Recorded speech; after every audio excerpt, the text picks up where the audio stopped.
Electric charge and electric field से chapter से हम लोग देखेंगे, उसका न्यूमेरिकल्स को देखेंगे।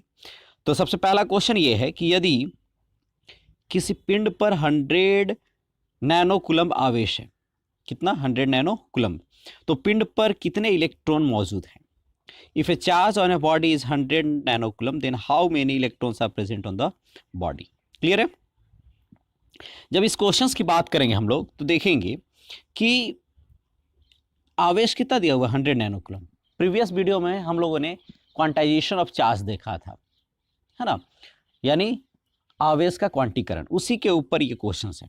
वहां पे क्या देखा था, Q बराबर क्या होता है एन ई, ई क्या है चार्ज ऑफ इलेक्ट्रॉन और Q क्या है चार्ज। तो Q कितना दिया हुआ है 100 नैनो कूलम्ब, यानी यहां से N बराबर क्या हो जाएगा Q बटा E। तो N की वैल्यू आपको फाइंड आउट करनी है। Q की वैल्यू क्या है 100 नैनो कूलम्ब, नैनो कूलम्ब को क्या करेंगे 10 का पावर -9 डिवाइडेड बाई E की वैल्यू कितनी है 1.6 इंटू 10 टू द पावर -90। ठीक है, अब इसको अगर हम सॉल्व करेंगे तो ये कट गया तो ये आ जाएगा -10, क्या आएगा -10। ठीक है,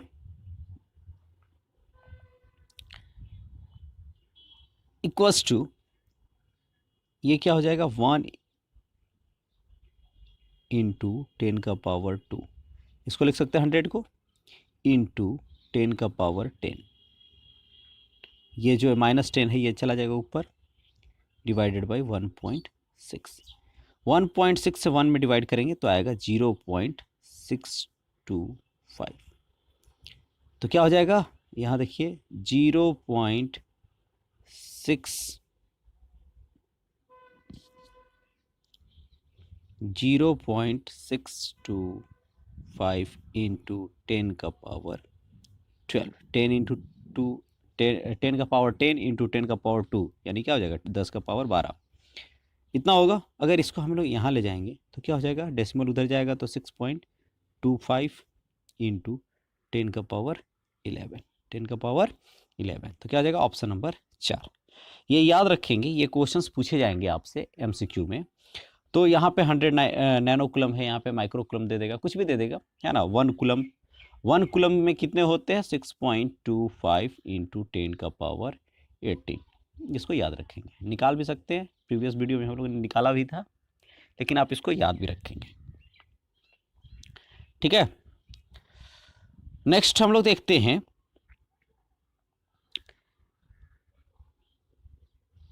नेक्स्ट क्वेश्चन, निम्नलिखित में से कौन विद्युत क्षेत्र का एसआई मात्रक है? Which one of the following is the SI unit of electric field? Coulomb नहीं, न्यूटन नहीं। अब देखिए इलेक्ट्रिक फील्ड जो होता है E equals to force per unit charge, ये भी होता है, और क्या होता है -dV/dx, यानी V/R। अगर इसकी बात करें तो इसका हो जाएगा न्यूटन पर कूलम्ब, इसकी बात करें तो हो जाएगा वोल्ट पर मीटर। ठीक है, यहाँ पे ऑप्शन दोनों है, वोल्ट पर मीटर भी है, न्यूटन पर कूलम्ब भी है। अब आपको क्या करना है, एसआई यूनिट जब पूछ रहा है तो आप आंसर करोगे वोल्ट पर मीटर, क्या करोगे वोल्ट पर मीटर।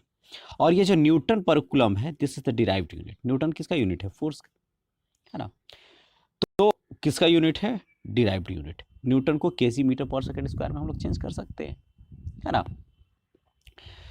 तो दोनों यूनिट है इलेक्ट्रिक फील्ड का, ये भी यूनिट है इलेक्ट्रिक फील्ड का, ये भी यूनिट है इलेक्ट्रिक फील्ड का, लेकिन अगर एसआई मात्रक पूछेगा और दोनों ऑप्शंस में है तो you have to answer volt per metre. Clear है? चलिए आगे बढ़ते हैं, नेक्स्ट क्वेश्चन देखते हैं।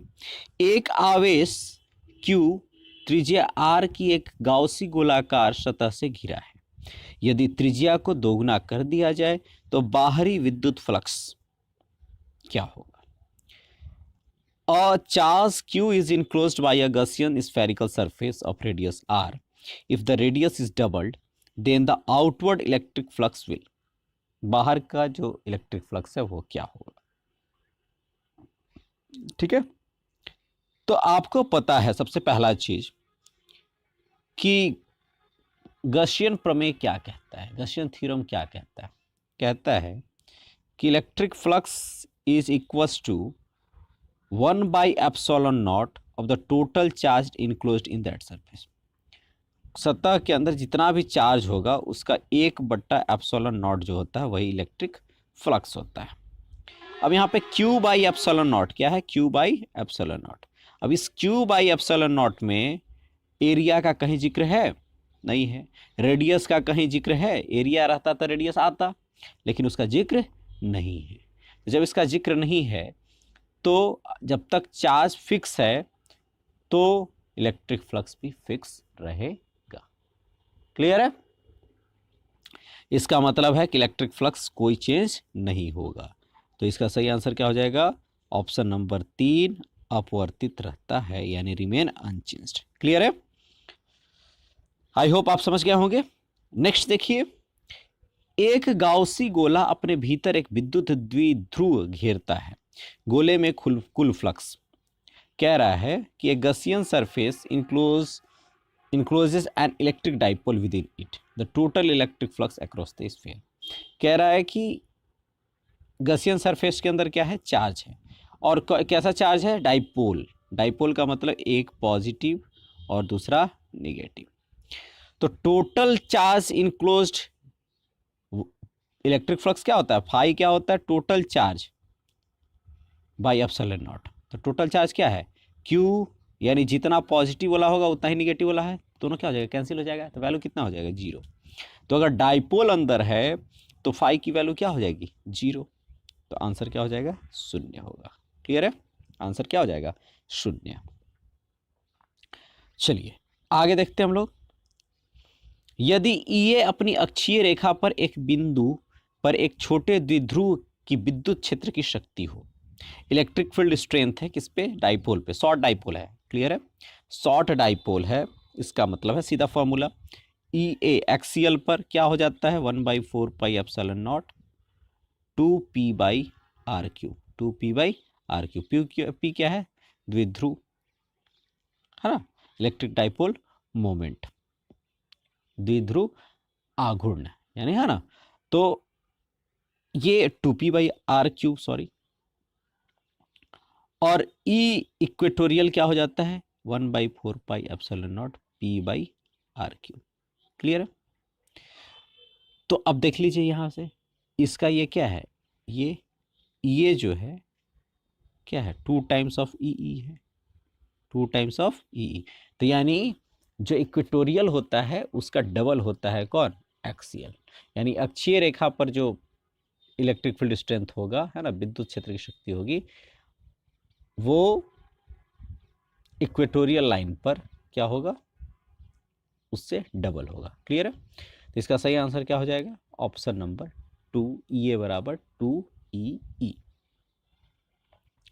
नेक्स्ट क्वेश्चन देखिए, एक अनंत रैखिक आवेश 2 सेंटीमीटर की दूरी पर 1.8 × 10⁵ न्यूटन पर कूलम का विद्युत क्षेत्र उत्पन्न करता है।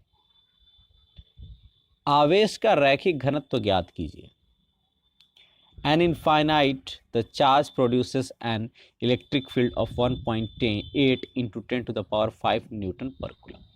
Distance of 2 centimeter. Calculate the linear charge density. Clear? तो लीनियर चार्ज डेंसिटी आपको फाइंड आउट करना है। तो क्या है? हमको पता है कि E जो होता है लीनियर चार्ज में, है ना, गसियन सरफेस का जो 3 एप्लीकेशंस आपको पढ़ने हैं, उसमें से एक एप्लीकेशन जो इनफाइनाइट सिलिंड्रिकल चार्ज या फिर लेंथ का जो बॉडी है उसके अराउंड, है ना, इलेक्ट्रिक फील्ड क्या होगा? तो वो क्या हो जाता है? 1/2πε0 λ/r। ये फॉर्मूला होता है। You have to find the value of lambda. तो लेमडा इक्वल्स टू क्या हो जाएगा? 2πε0 E × r। चलिए, तो यहाँ पे है, अब क्या करना है? 2πε0 ER, है ना। अब इसमें क्या करो? 2 से डिवाइड करो, यहाँ पे 2 और ऊपर में 2 से। क्यों? क्योंकि इसकी वैल्यू हमको पता है, 4πε0 की वैल्यू हमको पता होती है, इसलिए क्या करेंगे? इससे इसको डिवाइड कर देंगे। क्लियर है? तो अब क्या है? 4πε0 epsilon naught E into R by 2, twice कर दिए। अब 1/4 पाई एप्सिलॉन नॉट की वैल्यू क्या होती है, 9 इंटू 10⁹ तो ये क्या वैल्यू हो जाएगा, E into R by 2 into 9 into 10⁹ होगा। ये क्या है, 1/4 पाई एप्सिलॉन नॉट नीचे है। अब आर ई की वैल्यू क्या है, ई की वैल्यू आपको पता है यहाँ पे 1.8 इंटू 10⁵, तो 1.8 इंटू 10⁵ इंटू, अब ये क्या है, डिस्टेंस यानी 2 सेंटीमीटर, 2 सेंटीमीटर यानी 0.02 हो गया। सेम चीज़ यहाँ 9 से इसको कट करेंगे तो क्या आ जाएगा, 0.2 आ जाएगा, है ना। और ये 5 से इसको काटेंगे तो 10⁴ हो जाएगा, और ये ऊपर चला जाएगा तो 10⁻⁴। ये 2 इसको करेंगे तो यहाँ नीचे 10, इसको करेंगे तो नीचे 100, यानी 2 और 1 3 हो जाएगा, ऊपर जाएगा तो -7, और ये 2 2 कैंसिल हो जाएगा, यानी 2 इंटू 10⁻⁷,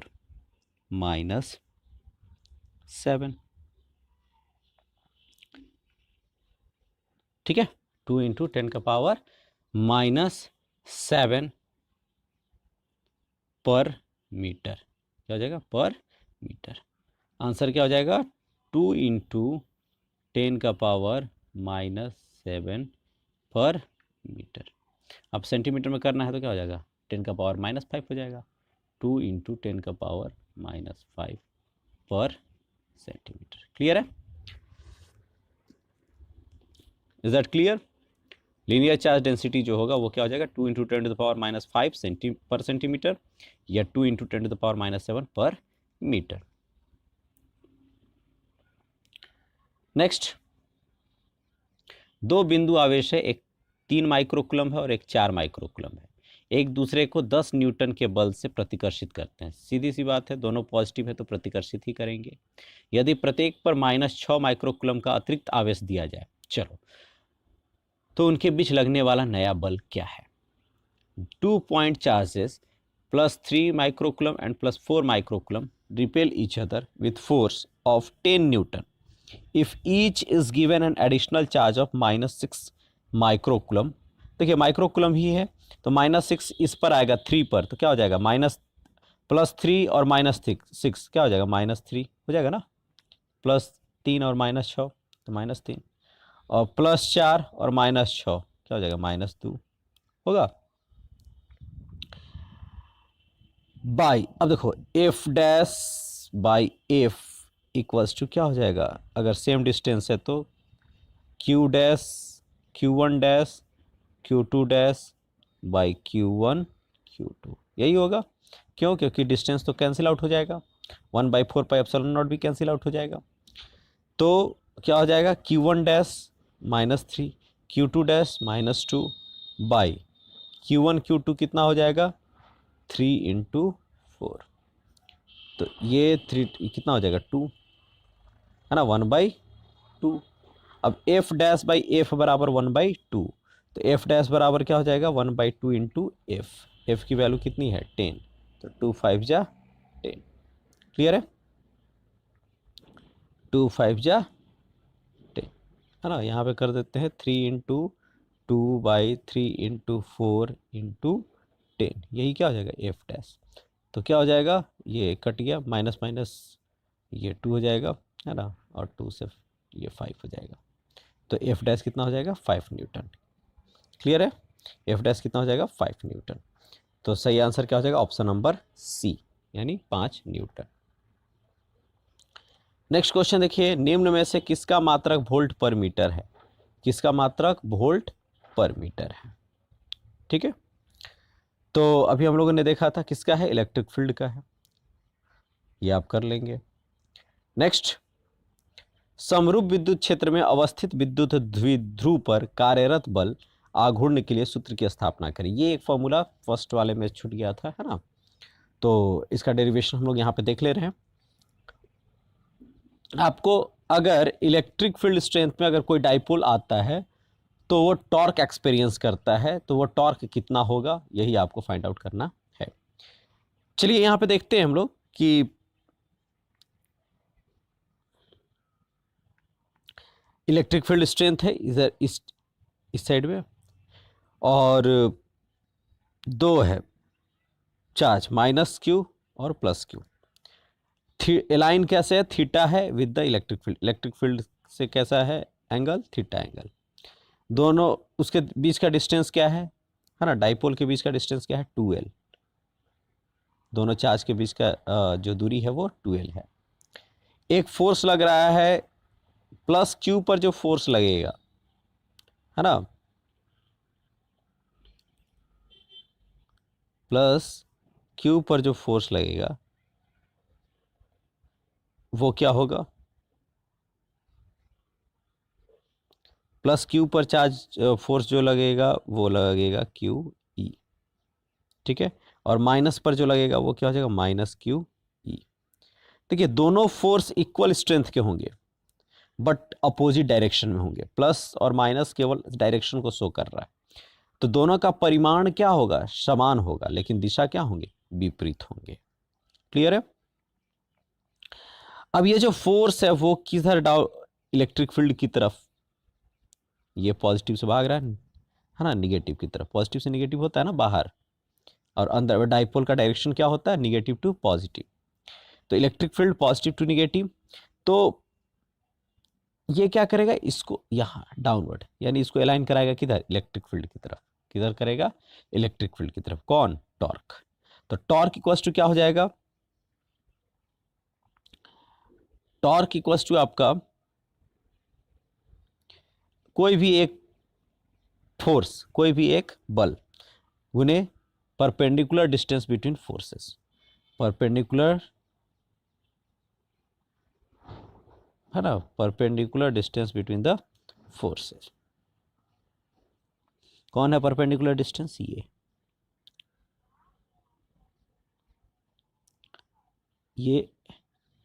ये डिस्टेंस।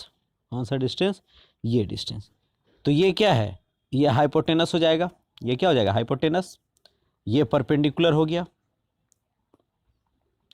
ये क्या हो जाएगा, परपेंडिकुलर। ये जो थीटा है उसी के पैरेलल, ये भी क्या हो जाएगा, थीटा पैरेलल है ना, तो अल्टरनेट एंगल। तो ये परपेंडिकुलर, ये हाइपोटेनस, तो क्या हो जाएगा, ये मान लीजिए x, तो यानी परपेंडिकुलर बाय हाइपोटेनस 2l क्या हो जाएगा, साइन थीटा हो जाएगा कि नहीं। यानी x इक्वल्स टू क्या हो जाएगा, 2l sine theta, 2l sine theta. x की वैल्यू क्या, इसकी वैल्यू परपेंडिकुलर डिस्टेंस की वैल्यू क्या आ जाएगी, 2l साइन थीटा। तो टॉर्क क्या है, कोई भी एक चार्ज, तो q into 2l sine theta, QL into Q into 2l sine theta. अब देखिए यहां पे कि Q इंटू ई 2l साइन थीटा है ना, तो Q इंटू 2l को क्या बोलते हैं, डाइपोल मोमेंट, यानी यही क्या है, द्विध्रुव आघूर्ण है। तो इसको लिख दिए P से, P इंटू ई साइन थीटा, तो टॉर्क बराबर P क्रॉस ई। अगर ये देखिए, अगर डाइपोल भी इसके पैरेलल है, डाइपोल इलेक्ट्रिक फील्ड के पैरेलल होगा, तो एंगल कितना हो जाएगा, थीटा हो जाएगा 0। और जब थीटा 0 होगा तो साइन 0 0 हो जाएगा, तो टॉर्क भी क्या हो जाएगा, 0 हो जाएगा। और जब ये परपेंडिकुलर होगा इलेक्ट्रिक फील्ड के परपेंडिकुलर होगा, तो थीटा क्या हो जाएगा, 90, थीटा 90। हम जानते हैं कि साइन 90 क्या होता है, मैक्सिमम देता है, वैल्यू 1 है ना, तो टॉर्क क्या होगा, मैक्सिमम। यानी अगर इलेक्ट्रिक डाइपोल परपेंडिकुलर है इलेक्ट्रिक फील्ड के, तो उस पर मैक्सिमम टॉर्क अप्लाई होगा। और अगर वो पैरेलल है इलेक्ट्रिक फील्ड के, तो minimum force, minimum torque apply, मतलब टॉर्क ही अप्लाई नहीं होगा, टॉर्क विल बी 0। क्लियर है।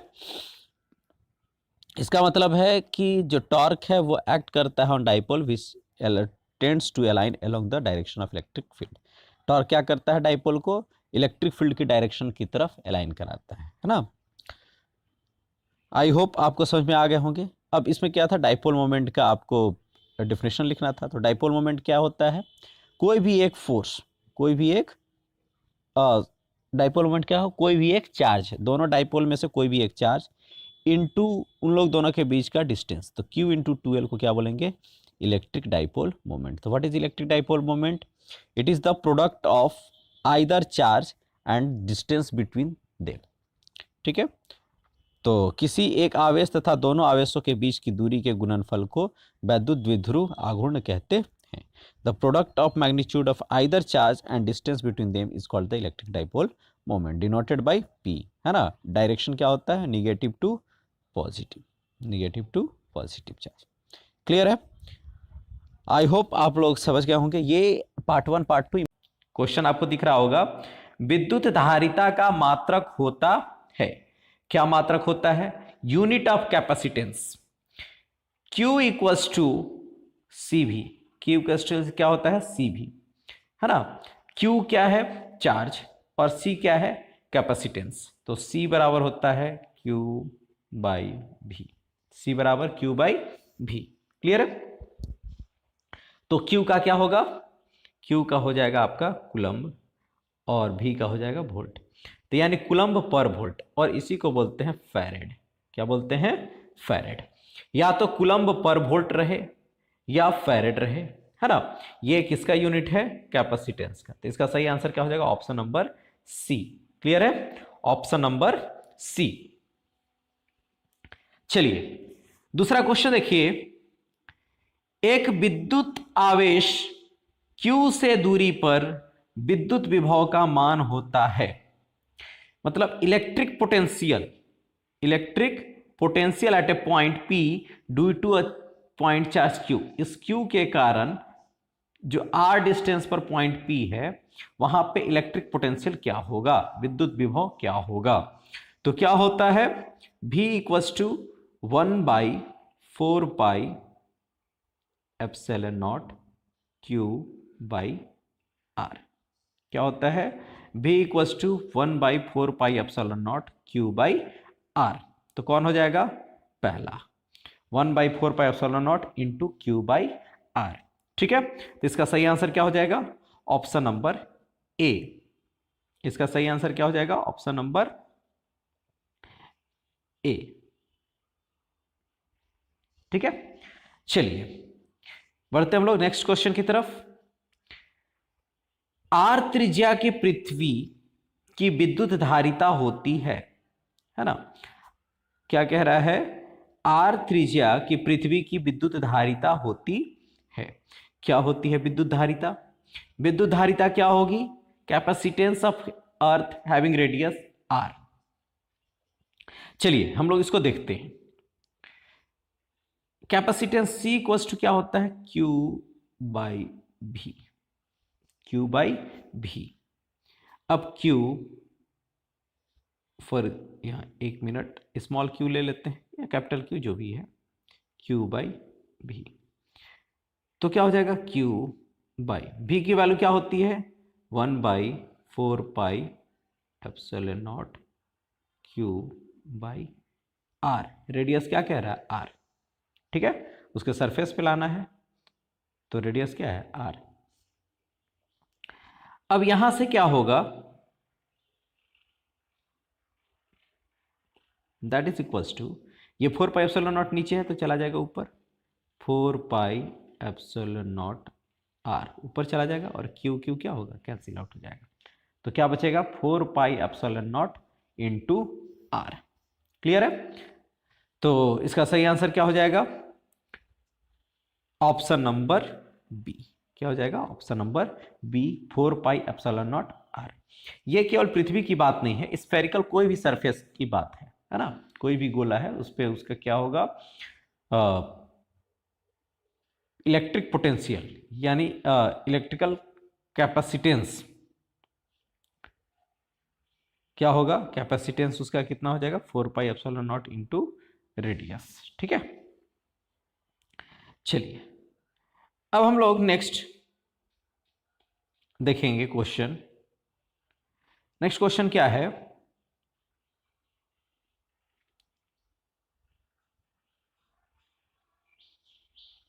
एक मिनट,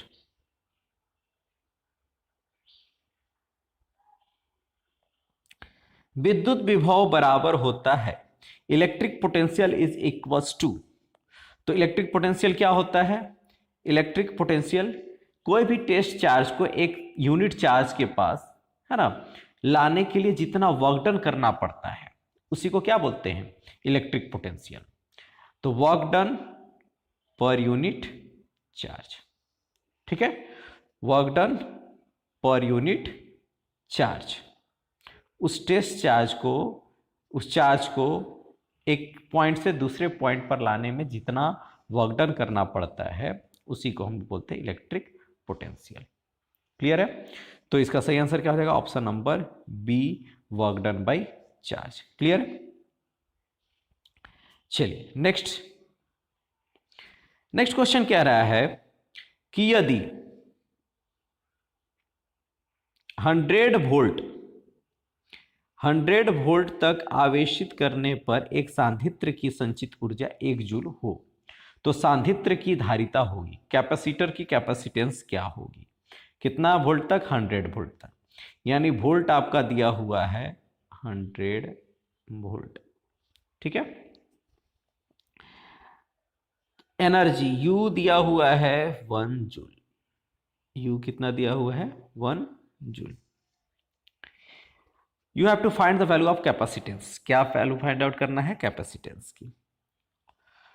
तो U इक्वल्स टू क्या होता है? 1/2 CV square, 1/2 CV square. Clear है? तो क्या हो जाएगा? दैट इज इक्वल्स टू, इसकी वैल्यू कितनी है? 1। ये हो गया 1/2 इंटू सी। भी की वैल्यू कितनी है? 100 का स्क्वायर, ठीक है। नेक्स्ट क्या हो जाएगा? C is equals to, C equals to क्या हो जाएगा? ये जाएगा यहां पे, तो 2 इंटू 1 2 बाई 10 का पावर 4। ये जो है 100 का स्क्वायर करेंगे तो कितना हो जाएगा? 10 का पावर 4। ये चला जाएगा नीचे। That is equals to 2 into 10 का पावर -4 फैरेड। 2 इंटू 10 का पावर -4 फैरेड। क्या हो जाएगा? यही इसका आंसर हो जाएगा। क्लियर है? तो इसका सही आंसर क्या हो जाएगा?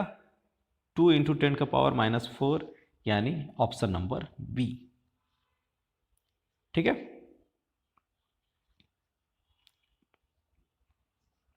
चलिए नेक्स्ट कह रहा है कि वांडी ग्राफ जनित्र एक ऐसी युक्ति है जो उत्पन्न करती है, क्या उत्पन्न करती है? जो उत्पन्न करती है, वेन डे ग्राफ जनित्र एक ऐसी युक्ति है जो उत्पन्न करती है। Van de Graaff generator is a device which produces. क्या करता है Van de Graaff generator? Alternating power? नहीं। Current with high frequency? नहीं। High voltage? क्या होगा? High voltage. Van de Graaff generator जो होता है ये होलो होता है ना, इस टाइप से, और यहां पे हम लोग इसको रोटेट करा के वोल्टेज देते हैं। ये पॉजिटिव पॉजिटिव जाता है और ये इंड्यूस हो जाता है किस पर? Pointed conductor. क्या है इसका थ्योरी? कि charges always sustained at the pointed conductors. Conductor के कहा पॉइंट पर चार्ज जो होते हैं वो सस्टेन होते हैं, है ना। तो उसी थ्योरी के ऊपर क्या होता है कि लो वोल्टेज को क्या करता है? हाई वोल्टेज में। वेन डे ग्राफ जनरेटर क्या करता है? हाई वोल्टेज, आपको वोल्टेज को बढ़ा करके आपके पास देता है, ठीक है। नेक्स्ट क्वेश्चन क्या कह रहा है कि 64 समरूप बूंदे जिनमें प्रत्येक की धारिता 5 माइक्रोफैरेड है। कितनी है? 5 माइक्रोफैरेड प्रत्येक की धारिता, प्रत्येक की कैपेसिटेंस। 64 सिमिलर ड्रॉप है, मिलकर एक बड़ा बूंद बनाते हैं, है ना। बिग ड्रॉप का फॉर्मेशन हो रहा है।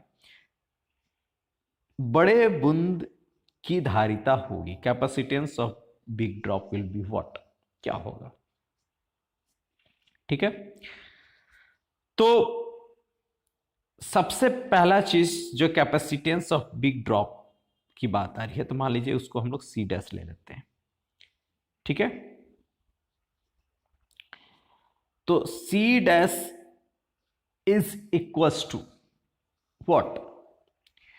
हमें पता है कि क्या होता है, epsilon naught A by D. Let K is 1, या फिर के अगर देना है तो आप के दे दो।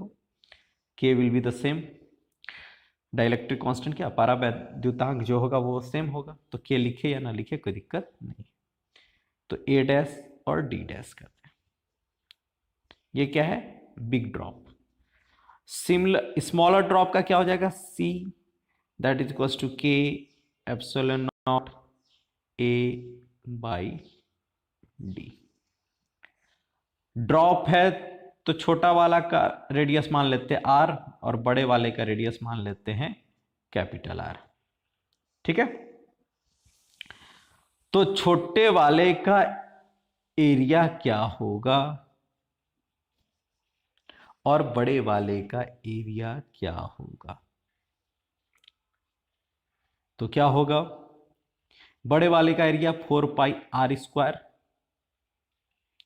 ठीक है, तो C dash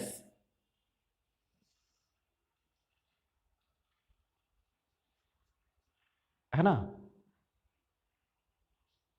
is equals to, ये सी डैश हो गया और ये क्या हो गया, सी। अब हम लोग को ये दोनों के बीच में आर का रिलेशन फाइंड आउट करना होगा, है ना। तो आर का रिलेशन के लिए क्या होगा, आर के रिलेशन के लिए 64 ड्रॉप्स और जो बिग ड्रॉप है दोनों का वॉल्यूम क्या होगा, इक्वल होगा। तो 4/3 pi R cube is equals to 4 by कितना, 4/64। कितने ड्रॉप में हो रहा है, 64 ड्रॉप का है, तो 64 इंटू 4/3 पाई आर क्यूब होगा कि नहीं। ये पूरा कैंसिल आउट हो जाएगा, कैंसिल आउट। यहां से R cube is equals to कितना हो जाएगा, 64 आर क्यूब। कितना हो जाएगा, R cube equals to 64 R cube. That implies R is equals to what, 4 चौके 16 चौके 64, 4 और आर इक्वल्स टू कितना आ रहा है, 4 आर। अब चलिए आइए यहां पे, यहां देखिए, यहां देखिए सी डैश कितना दिया हुआ है, के epsilon naught A dash by D. अब हम लोग क्या करेंगे, सी डैश बाई सी लिखेंगे, that is equals to what, K epsilon naught, है ना, A dash by D dash divided by K epsilon naught A by D. ठीक है, ये और ये हम लोग हटा देते हैं, तो दैट इंप्लाइज क्या हो जाएगा, आर की वैल्यू तो आपको पता है, इसको ध्यान में रखिएगा। तो क्या हो जाएगा, C dash by C is equals to A dash, A dash का वैल्यू क्या हो जाएगा, 4 पाई आर स्क्वायर। क्लियर है, surface area of the spherical drop, bigger drop जो बड़ा ड्रॉप है उसका पृष्ठीय क्षेत्रफल, बाय डी डैश यानी आर। डी डैश क्या है, आर है। यहां क्या है, ए, तो ए क्या हो जाएगा, 4 पाई स्मॉल वाला है तो आर स्क्वायर इंटू इसका आर। ये डी कहाँ चला जाएगा, ऊपर, तो 4 पाई कैंसिल आउट, आर से ये आर कैंसिल, ये आर से ये कैंसिल। क्लियर है, इसका मतलब है कि C dash by C is equals to capital R by small R. ठीक है, now from here C dash by C is equals to capital are.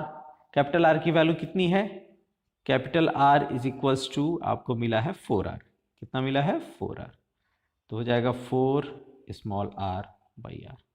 Are R will be cancel out, है ना। तो that implies C dash is equals to 4 into सी।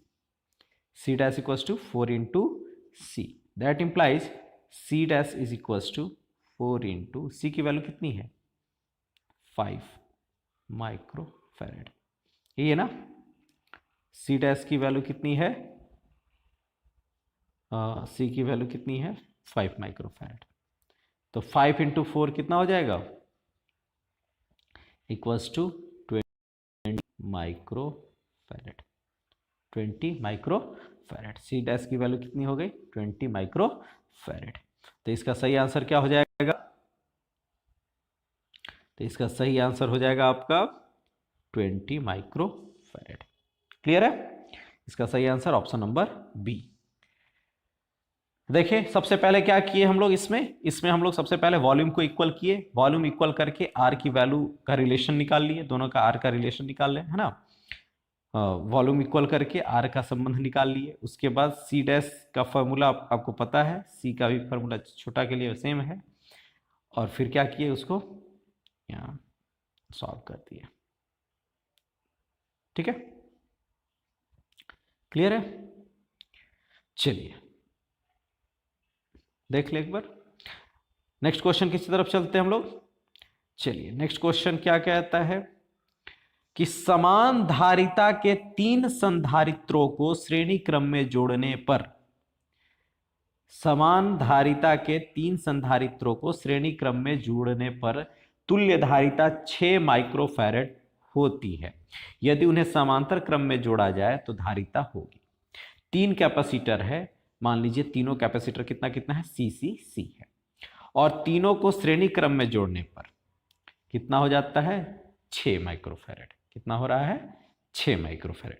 तो जब श्रेणी क्रम में जोड़ेंगे तो 1 by C dash equals to 1 by C plus 1 by C plus 1 by C. From here 1 2 3 3 by C. यहां से क्या होगा 1 by C dash equals to 3 by C, तो सी डैश क्या हो जाएगा सी बाई 3। अगर श्रेणी क्रम में जोड़ते हैं इक्वल कैपेसिटर, 3 इक्वल कैपेसिटर को, तो क्या देगा सी बाई 3। ठीक है, तो अब क्या कह रहे हैं, तुल्य धारिता कितना है 6 माइक्रोफैरेड। यानी यहां पे जब श्रेणी क्रम में जोड़ा गया, यानी अगर सीरीज में जोड़ा गया तो सी डैश कितना है 6, तो 6 इक्वल्स टू सी बाई 3, है ना। तो सी इक्वल्स टू क्या हो जाएगा 18, सी इक्वल्स टू 18 माइक्रोफैरेड। यानी सब कितने कितने माइक्रोफैरेड का है 18 माइक्रोफैरेड का। अब कह रहा है कि भैया इसको आप, यदि उन्हें समांतर क्रम में जोड़ा जाए तो धारिता होगी। तो समांतर क्रम में अगर उसको हम लोग जोड़ते हैं, है ना, तो समांतर क्रम में जोड़ने पर क्या हो जाएगा सी डैश, समांतर क्रम में क्या हो जाएगा सी प्लस सी, यानी 3C, यानी 3 इंटू 18, यानी 18 तिया 54 माइक्रोफैरेड। ठीक है, तो सी डैश इक्वल्स टू क्या हो जाएगा सी प्लस सी 3C, 18 तिया 54 माइक्रोफैरेड। ठीक है, तो इसका सही आंसर क्या हो जाएगा ऑप्शन नंबर सी। क्या हो जाएगा ऑप्शन नंबर सी। ठीक है, चलिए नेक्स्ट हम लोग क्वेश्चन को देखते हैं। ये भी क्वेश्चन आई होप आप समझ गए होंगे। चलिए, विद्युत क्षेत्र ई तथा विभव भी में संबंध होता है। ये आपका प्रीवियस ईयर का क्वेश्चन है। विद्युत क्षेत्र ई तथा भी में संबंध होता है। क्या संबंध होता है, तो ई इक्वल्स टू क्या होता है minus DV by D R. R अगर डिस्टेंस है तो डीवी बाई डी आर, है ना। एक्स डिस्टेंस है तो डीवी बाई डी एक्स। तो ई इक्वल्स टू क्या हो जाएगा minus DV by D X. क्या हो जाएगा E equals to minus DV by D X. विद्युत विभव का विमीय सूत्र है dimensional formula of electric potential. अब इलेक्ट्रिक पोटेंशियल का डायमेंशनल फॉर्मूला क्या होगा। ठीक है, चलिए देखते हैं हम लोग। इलेक्ट्रिक पोटेंशियल यानी भी इक्वल्स टू क्या हो जाता है वर्क डन बाई चार्ज। वहीं से हम लोग लेकर के चलते हैं। वर्क डन का क्या हो जाता है KG metre square per second square होता है कि नहीं, KG metre square per second square, force into distance तो केजी मीटर पर सेकेंड स्क्वायर, तो KG metre square per second square किसका कार्य का है यूनिट। और Q इक्वल्स टू क्या होता है I T, Q equals to I into T, तो क्या हो जाएगा kg metre square per second square divided by I का क्या हो जाएगा एम्पियर और टी का क्या हो जाएगा सेकेंड। अब क्या हो जाएगा ये केजी मीटर स्क्वायर, इस सेकेंड ऊपर चला जाएगा तो क्या हो जाएगा पर सेकेंड क्यूब, और ये क्या हो जाएगा पर एम्पियर। तो अब इसका डायमेंशनल फार्मूला क्या हो जाएगा केजी का क्या होगा एम, इसका एल स्क्वायर, इसका टी का पावर -3 और इसका ए का पावर -1। ठीक है, एम एल स्क्वायर टी का पावर -3 ए का पावर -1। चलिए देखते हैं हम लोग कौन सा होगा। चलिए इसको कौन सा कलर ले ले, अच्छा नहीं लग रहा है ये, चलो ब्लू को ही प्रीफर किया जाए, है ना। तो क्या हो जाएगा एम एल स्क्वायर टी का पावर -3 ए का पावर -1, कौन सा आ गया ऑप्शन नंबर 2, कौन सा ऑप्शन नंबर 2। क्लियर है, यहां देख लिए कैसे बना है ये। अगर आपको याद नहीं है तो कोई दिक्कत नहीं है, फॉर्मूला आपको अगर पता है तो आप फॉर्मूला से ही यूनिट को डिराइव कर सकते हैं ना। अगर यूनिट डिराइव कर लिए तो आप डायमेंशनल फॉर्मूला भी डिराइव कर लेंगे। चलिए नेक्स्ट क्वेश्चन देखिए हम लोग क्या कह रहा है, तीन संधारित्र जिनमें प्रत्येक की धारिता C है श्रेणी क्रम में जुड़े हैं। अभी हम लोगों ने देखा था 1/C' equals to 1/C plus 1/C plus 1/C, तो क्या हो जाएगा 3/C, तो C' क्या हो जाएगा C/3। Which one will be the answer A, C/3। Clear है। नेक्स्ट क्वेश्चन देखिए, एक समांतर प्लेट, इस क्वेश्चन को देखिए, एक समांतर प्लेट संधारित्रों की दो प्लेटों के बीच प्रति इकाई आयतन में संचित ऊर्जा होगी। देखो ये करके देखते हैं, संचित ऊर्जा होगी क्या होगा, ये तो और क्लियर नहीं पता चल रहा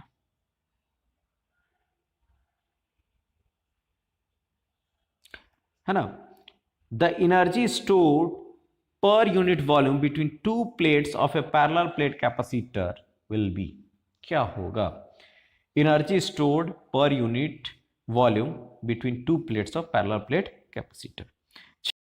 चलते पहले किसमें लाना हमको है एप्सिलॉन नॉट और ई, है ना, ई के रूप में, और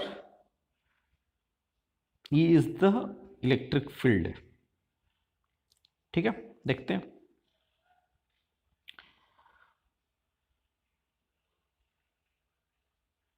एनर्जी स्टोर्ड, तो एनर्जी क्या होता है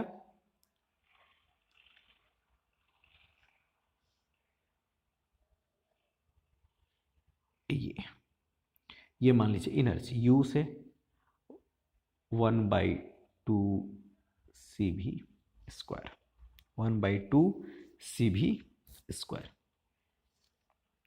अब एनर्जी पर यूनिट वॉल्यूम, तो U बाई वॉल्यूम को क्या लिख सकते हैं A इंटू डी लिख सकते हैं कि नहीं लिख सकते हैं, लिख सकते हैं, एरिया इंटू डिस्टेंस।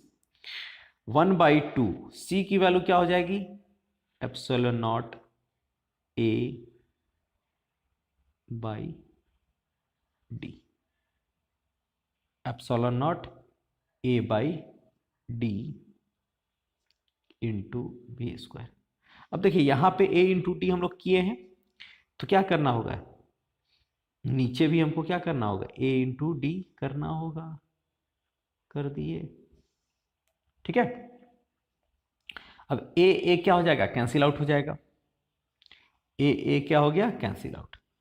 तो एनर्जी पर यूनिट वॉल्यूम, हाँ इसको थोड़ा अलग से कर देते हैं, वॉल्यूम को भी स्मॉल v से कर दे रहे हैं, 1/2 एप्सिलॉन नॉट, यहां तक तो कोई दिक्कत नहीं है।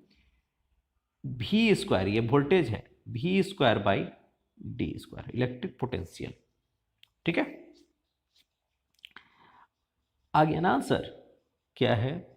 U/वॉल्यूम is equals to 1/2 epsilon naught. अब देखिए V/d हमने क्या देखा अभी? E इक्वल्स टू dV/dx, है ना, अपोजिट डायरेक्शन, तो dV/dx, तो E इक्वल्स टू क्या हो जाएगा? V/d यानी E का स्क्वायर। क्लियर है? तो क्या हो जाएगा? एनर्जी पर यूनिट वॉल्यूम, ऊर्जा प्रति इकाई आयतन क्या हो जाएगा? 1/2 एप्सिलॉन नॉट और कैपिटल E का स्क्वायर। कौन हो जाएगा? 1/2 एप्सिलॉन नॉट, ये नहीं ये। ठीक है, option number 4, 1/2 epsilon naught E²। Clear है? आई होप आप समझ गए होंगे। ये आपका एग्जाम में क्वेश्चन आया हुआ है, प्रीवियस ईयर का क्वेश्चन। ठीक है, तो इसको आप एक बार बना करके भी देख लेंगे, है ना। चलिए आगे देखते हैं हम लोग। यदि किसी समांतर पट्टिका संधारित्र की दो पट्टिकाओं के बीच की दूरी दुगनी कर दी जाए तो इसकी धारिता क्या हो? मतलब दो पैरेलल प्लेट है, इसकी डिस्टेंस d है। ठीक है, अगर डिस्टेंस 2d कर दिया जाए, नया d' मान लो क्या कर दिया जाए? 2d, तो क्या होगा? चलिए देखिए, c' इक्वल्स टू क्या हो जाएगा? एप्सिलॉन नॉट a/d' हो जाएगा बाई c, तो ये क्या हो जाएगा? एप्सिलॉन नॉट a/d होगा। ये कैंसिल आउट कर देते हैं, तो c'/c इज इक्वल्स टू क्या हो जाएगा? d/d' क्या हो जाएगा? 2d। ठीक है, तो c' इज इक्वल्स टू क्या हो जाएगा? c/2, हाफ हो जाएगा। क्लियर है? क्या हो गया? डिक्रीज हो गया, कितना? 2 टाइम्स। डिक्रीज हो जाएगा कितने टाइम्स? 2 टाइम्स। क्लियर है ना? तो इसका सही आंसर क्या हो जाएगा? ऑप्शन नंबर बी, यानी 2 गुनी घट जाएगी। ठीक है, अगर इसी में पूछ देगा कि अगर K डाइलेक्ट्रिक कांस्टेंट जो है, K जो है वो ट्वाइस कर दिया जाए तो क्या होगा? तो क्या होगा? 2 टाइम्स बढ़ जाएगा। ठीक है, अगर डाइलेक्ट्रिक कांस्टेंट आ जाता है, यानी K अगर आ जा रहा है, यानी पट्टिका के बीच में कोई चीज हम लोग डाल देते हैं, पूरी तरह से भरा हुआ नहीं, आधा, है ना, तो K जिसका डाइलेक्ट्रिक कांस्टेंट K है, तो उसका कैपेसिटेंस क्या हो जाएगा? K टाइम्स बढ़ जाएगा। K टाइम्स क्या हो जाएगा? बढ़ जाएगा। ठीक है, अगर पूरा डाल दिया जाएगा तो C जो होता है एक डेरिवेशन है ना, d-t करके 1 - d/t करके C' है ना, वहां से क्या हो जाएगा? इन्फिनिटी आ जाएगा, है ना। चलिए नेक्स्ट क्वेश्चन देखिए, A तथा B के बीच समतुल्य धारिता होगी। बहुत इंपॉर्टेंट है, इसको आप ध्यान में रखेंगे। जिस तरह से रेजिस्टेंस का था, इसका जस्ट विपरीत है, यहां इसका और रेजिस्टेंस का उल्टा। श्रेणी क्रम में रेजिस्टेंस क्या होता है? श्रेणी क्रम में जो करंट में, है ना, इलेक्ट्रिक करंट में क्या होता है? R equals to R1 plus R2 plus R3, ऐसे ऐसे जाएगा श्रेणी क्रम में। और पार्श्व क्रम में 1/R' बराबर 1/R1 plus 1/R2 plus 1/R3, ये आप क्लास 10th में पढ़े होंगे, है ना। इसका उल्टा यहाँ पे क्या है कि यहाँ अगर श्रेणी क्रम है, यहाँ पे अगर श्रेणी क्रम है तो क्या हो जाएगा? 1/C' बराबर 1/C1 plus 1/C2 plus 1/C3, ऐसे जाएगा, है ना। और जब पार्श्व क्रम है तो C' equals to C1 plus C2 plus C3 dash dash dash, ऐसे जाएगा। क्लियर है? तो अब यहां पे ये क्वेश्चन देखिए, तो क्या है कि ये और ये क्या है? पार्श्व क्रम में है, और ये फिर श्रेणी क्रम में है। तो ये दोनों पार्श्व क्रम में है तो क्या हो जाएंगे, जुट जाएंगे। तो 3 और 2 कितना हो जाएगा, 5। अब आपके पास क्या मिलेगा, आपके पास ऐसा सीरीज मिलेगा। कैसा मिलेगा, इस तरह से, ऐसे, ये हो गया 5 और ये हो गया 4, बराबर 20 से ना, 20 से। 1 मिनट यहाँ पे बना देते हैं, ठीक है। तो श्रेणी क्रम में ये 5 हो गया और ये 4। क्लियर है। अब इसका हम श्रेणी क्रम में निकाल दीजिए तो क्या हो जाएगा, 1/c' इक्वल्स टू 1/5 प्लस 1/4। तो क्या हो जाएगा, 5 चौके 20 और 5 4 9। ठीक है। तो c' इक्वल्स टू क्या हो जाएगा, c' equals to 20/9। c' equals to 20/9। तो कौन सा आंसर सही हो जाएगा, ऑप्शन नंबर ए, 20/9। हो सकता है ये एक न्यूमेरिकल्स ऐसा पूछते, है ना, छोटा आसान पूछेगा। बस आपको सीरीज और पैरेलल में देख लेना है, यानी समांतर मतलब श्रेणी में और समांतर में देख लेना है। अगर समांतर में तो सीधा जुट जाएगा, और अगर श्रेणी क्रम में है तो फिर उसका इन्वर्स करके जुटेगा। क्लियर है। नेक्स्ट क्वेश्चन देखिए, और इसमें देखिए प्रभावी धारिता, ये लास्ट क्वेश्चन है ना। इसके बाद हम लोग इसके इसी सेक्शन का यानी इसी चैप्टर का लॉन्ग आंसर जो है, जो आते हैं वो क्वेश्चंस को हम लोग देखेंगे, है ना। कुछ डेरिवेशंस हैं उसको देखेंगे। प्रभावी धारिता 5 माइक्रोफैरेड को प्राप्त करने के लिए सिर्फ 2 माइक्रोफैरेड के कम से कम कितने संधारित्र की आवश्यकता होगी। ठीक है। To get equivalent capacitance of 5 microfarad, how many minimum capacitors of 2 microfarad will be required. अब ये हम आपको होमवर्क दे रहे हैं, ठीक है। आप इसको करिए, है ना, खुद से, कि 2 माइक्रोफैरेड कितने ऐसे 2 माइक्रोफैरेड वाले कैपेसिटर्स लगेंगे कि टोटल जो कैपेसिटेंस हो वो 5 माइक्रोफैरेड हो जाए। ठीक है। तो आप क्या करें, उसको सीरीज में करके देखिए, पैरेलल में करके देखिए, है ना। अगर जैसे पहला क्या है, 6 अगर सीरीज में जोड़ देंगे तो कितना हो जाएगा, 1/2 1/2 ये 1/2 करके, यानी 6/2 3 हो जाएगा, है ना। ठीक है। तो अगर 6/2 यानी 2/6 हो जाएगा पैरेलल में। अगर सीरीज में 2/6 हो जाएगा, अगर पैरेलल में करें तो 12 हो जाएगा, है ना। तो इसी तरह से अब मान लो 2 को सीरीज में किसी 2 को सीरीज में कर दिए, 1 को पैरेलल में कर दिए, या 2 को पैरेलल में कर दिए, 1 को सीरीज में कर दिए, कैसे भी करके आपको लाना है कितना, 5 माइक्रोफैरेड। क्लियर है। तो मिनिमम कितने आपके कैपेसिटर्स लगेंगे। ठीक है, ये आपका होमवर्क रहेगा। तो चलिए हम लोग देखें, पहला इलेक्ट्रिक पोटेंशियल क्या है। इलेक्ट्रिक पोटेंशियल जो है work done per unit charge, है ना। E इक्वल्स टू क्या है, dV/dx माइनस में, है ना। फिर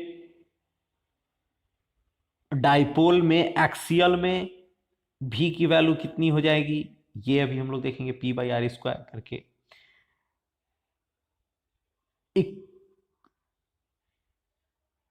है ना, ये एक्सियल पे भी होता है और इक्विलेटरल पे भी होता है ना। यानी ट्रायंगल पे इक्विलेटरल इक्विपोटेंशियल सरफेस क्या होता है, इसमें इंपॉर्टेंट क्वेश्चन है। इक्विपोटेंशियल सरफेस, ऐसा सरफेस जहां पे पोटेंशियल्स क्या होते हैं, इलेक्ट्रिक पोटेंशियल हर जगह पे क्या होंगे, इक्वल होंगे। अब जब हर जगह इक्वल होंगे तो वर्क डन 0 होता है यहाँ पे, है ना। क्यों, क्योंकि इलेक्ट्रिक फील्ड जो होता है वो परपेंडिकुलर होता है। तो इक्विपोटेंशियल सरफेस के इलेक्ट्रिक फील्ड पोटेंशियल होता है, परपेंडिकुलर होता है, 0 होता है। कोई भी 2 इक्विपोटेंशियल सरफेस कभी इंटरसेक्ट नहीं कर सकते हैं। इक्विपोटेंशियल सरफेस क्या होता है, ऐसा सरफेस जहां पे सारे पोटेंशियल्स होते हैं वो सेम होते हैं।